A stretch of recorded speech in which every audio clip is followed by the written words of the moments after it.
ದಲಿತ Muslim ಅನ್ನೋಂಥ ಇಬ್ಬಾಗ ಮಾಡಲಿಕ್ಕೆ ಒಂದು ರೀತಿ ಬಾಬಾ ಸಾಹೇಬ್ ಅಂಬೇಡ್ಕರ್ ಅವರ ಪವಿತ್ರವಾದಂಥ ಜನ್ಮ ದಿವಸ ಈ ರೀತಿ ಕೆಲಸ ಏನು ಕುಕೃತ್ಯ ಮಾಡ್ತಾ ಇದ್ದಾರೆ. ಅವ್ರು ಹತಾಶೆ ಆಗ್ಯಾರ. ಬಾಬಾ ಸಾಹೇಬ್ ಅಂಬೇಡ್ಕರ್ ಅವರಿಗೆ ಗೌರವವನ್ನು ಭಾರತೀಯ ಜನತಾ ಪಾರ್ಟಿ ನರೇಂದ್ರ ಮೋದಿ ಅವರು ಕೊಟ್ಟಟ್ಟು ಯಾರೂ ಕೊಟ್ಟಿಲ್ಲ.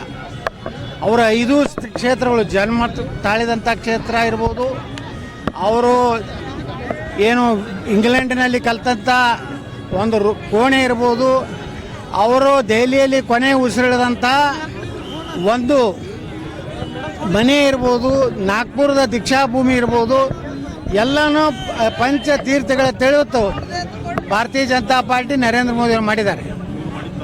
ಇವರು ತಪ್ಪು ಅಷ್ಟೇ ಅಲ್ಲ, ಇವರು ದುರುದ್ದೇಶ ಪೂರ್ವಕವಾಗಿ ಕೆಲವೊಂದು ಬಿಜಾಪುರ ಕಿಡಿಗೇಡಿಗಳದ ಮುಸ್ಲಿಂ ಕಿಡಿಗೇಡಿಗಳು ಇದನ್ನು ವ್ಯವಸ್ಥಿತವಾಗಿ ಮಾಡಿದ್ದಾರೆ. ತುಮಕೂರಿನ ತುರುವೇಕೆರೆಯಲ್ಲಿ ಕುಮಾರಸ್ವಾಮಿ ಅವರು ಒಂದು ಮಾತಾಡಿದ್ದಾರೆ ಗ್ಯಾರಂಟಿ ಯೋಜನೆಗಳ ಬಗ್ಗೆ.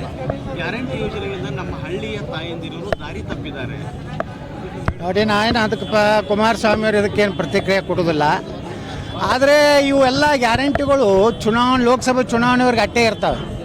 ಲೋಕಸಭಾ ಚುನಾವಣೆ ಆದ ನಂತರ ಈಗಾಗಲೇ ಒಂದು 3-4 ಶಾಸಕರು ಕಾಂಗ್ರೆಸ್ನವ್ರು ಹೇಳಿದ್ದಾರೆ, ಬಾಲಕೃಷ್ಣ, ಮಾಗಡಿ ಬಾಲಕೃಷ್ಣ, ನೀವು ಒಂದು ವೇಳೆ ಕಾಂಗ್ರೆಸ್ಗೆ ಓಟ್ ಹಾಕ್ತಿದ್ರೆ ನಾವೆಲ್ಲ ಗ್ಯಾರಂಟಿ ಬಂದ್ ಮಾಡ್ತೀವಿ ಅಂತೇಳಿ.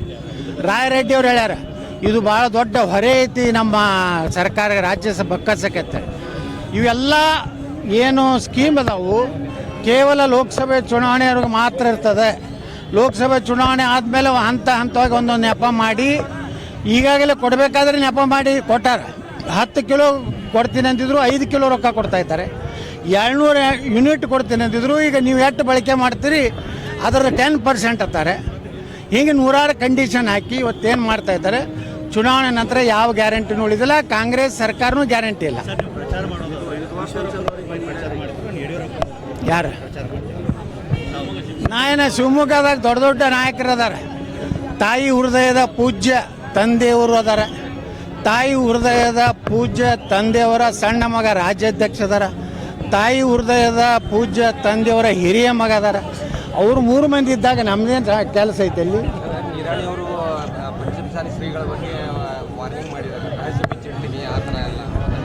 ಯಾರ್ಯಾರ ರಹಸ್ಯ, ಯಾರ್ಯಾರು ಎಲ್ಲರ ರಹಸ್ಯ, ಅವರು ಎಲ್ಲರದು ಇದ್ದೇ ಇರ್ತೈತಿ. ಅವೆಲ್ಲ ಅಂತ ಹಲ್ಕ ಮಾತಾಡೋರ ಬಗ್ಗೆ ನಾ ಪ್ರತಿಕ್ರಿಯೆ ಕೊಡೋದಿಲ್ಲ. ಅವ ಮತ್ತು ಪ್ರತಿ ಚುನಾವಣೆದಾಗ ಆಹ್ವಾನ ಕೊಡ್ತಾನೆ. ಅವನು ಉದ್ಯೋಗ ಅದು. ಈ ಒಂದು ಉದ್ಯೋಗ ಮಾಡ್ಕೊಂಡೇ ಅವನು ಜೀವನ ಮಾಡ್ತಾನೆ. ಈ ಬಾಗಲಕೋಟೆಗೆ ಹೋಗಿ ನಿಂದ್ರಿಸ್ಯಾನ ಮಗಳನ್ನ. ಬಾಗಲಕೋಟದಾಗನವರು ನಾ ಹೇಳ್ತೀನಿ, ಮತ್ತು ಅಲ್ಲಿ ಹೊಂಟೀನಿ ಸಾವಳಗಿ, ಮತ್ತು ಅಲ್ಲಿ ಏನು ಹೇಳೋದೆಲ್ಲ ಹೇಳ್ತೀನಿ. ಶಿವಾನಂದ ಪಾಟೀಲ್ ಪಕ್ಷೇತರ ನಾಳೆ ಡಿಲಿಮಿಟೇಷನ್ ಆಗ್ತದೆ ಲೋಕಸಭೆ ವಿಧಾನಸಭೆ. ಅವಾಗ 3 ಲೋಕಸಭೆ ಆಗ್ತವೆ, ಬಿಜಾಪುರ ಬಾಗಲಕೋಟೆ ಕೊಡಿ ಜನರಲ್ ಆಗ್ತದೆ. ಗಂಡ ಸ್ಥಾನ ಇದ್ರೆ ಬಂದು ನಿಂದಿರ್ತಾರೆ. ನಾನು